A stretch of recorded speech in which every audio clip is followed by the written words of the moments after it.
இயேசு கிறிஸ்துவின் இன்ப இனிய நாமத்தில் வாழ்த்துகிறோம். இன்றைய வேத வசனம், அவனுடைய எஜமான் அவனை நோக்கி, நல்லது, உத்தமமும் உண்மையும் உள்ள ஊழியக்காரனே, கொஞ்சத்திலே உண்மையாயிருந்தாய், அநேகத்தின் மேல் உன்னை அதிகாரியாக வைப்பேன், உன் எஜமானுடைய சந்தோஷத்திற்குள் பிரவேசி என்றான். மத்தேயு 25ஆம் அதிகாரம் 21ஆம் வசனம். Today's Bible verse. His Lord said to him, Well done, good and faithful servant, you were faithful over a few things.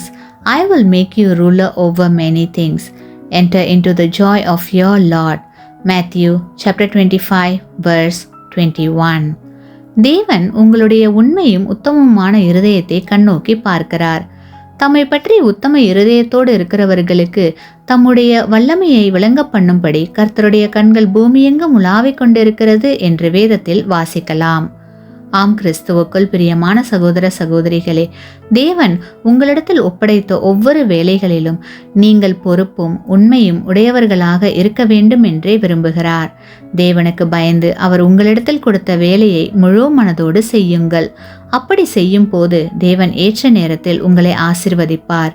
ஏனெனில் கர்த்தர் தமது வார்த்தையில் உண்மையுள்ளவர். ஆமேன். நீங்கள் பெற்ற இந்த ஆசீர்வாதத்தை மற்றவர்களோடு பகிர்ந்து கொள்ளுங்கள்.